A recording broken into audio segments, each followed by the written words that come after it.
Chainsmoker Cat is a show about a cat girl named Yaniko.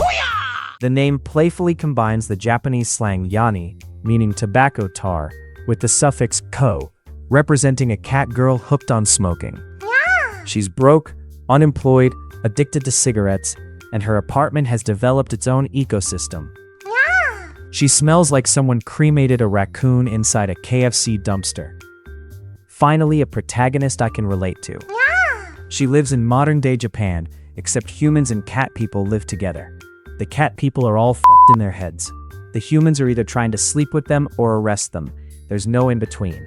Yaniko spends her days doing part-time jobs to afford her cigarette addiction. Any money she gets goes straight to Mevius brand cigarettes. Mild 7. Rebranded. Product placement in a show about how smoking will kill you. Capitalism, baby.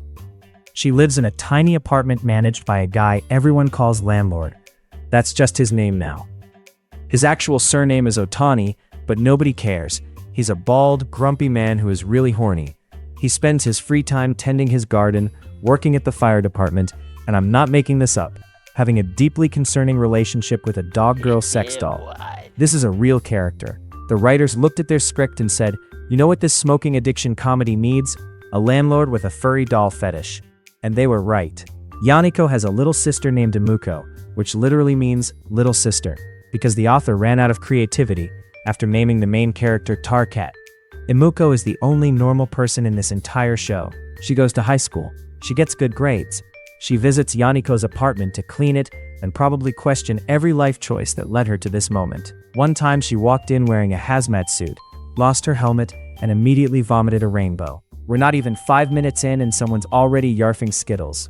Yes, I know there are worse things like the tenant beating his meat and Yaniko taking a shit, but we will not talk about those. Living in this apartment building is basically a season of real-world substance abuse. First up, Yakuko. She does hard drugs. The kind that make you think you're talking to God, except God is also a cat girl and he's disappointed in you. But here's the twist. She's surprisingly functional. She does Aikido. She holds down a job. She's better adjusted than the cigarette girl. Let that sink in. The heroin cat is more put together than the Marlboro cat. What timeline are we in? Then there's Hamiko.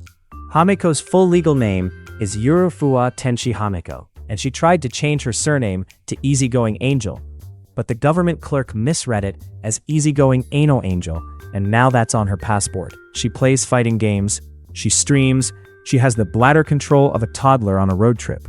Aruko is the alcoholic. Her name is short for alcohol in Japanese. She's 25, but looks like a small child. So every time she drinks in public, people think they're witnessing a crime. She gets blackout drunk and wanders to other prefectures. Also, her hair is so big, you can find a PSP, mysterious vials, and Yaniko's still burning cigarette inside it. Kansai is a comedian from the Kansai region. She cannot tell jokes. She is not funny. She's got a brother who's the only male beast folk in the entire manga, which means in season 2, we might get to see incest. The next character is Debuko. Looking at her, can you get what her name means? Yes, it literally means chubby girl. Debuko is a large, chubby cat girl who moved in from a rural town.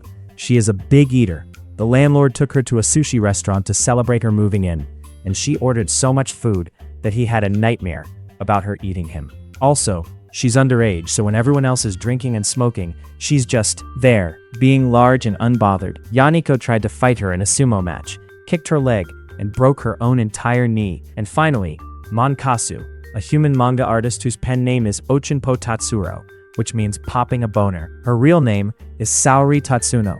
She draws erotic manga and normal manga, and sometimes both at once. She's too poor for an assistant, so she makes Yaniko pose for reference, which goes about as well as you'd expect when your model is actively dying of lung cancer.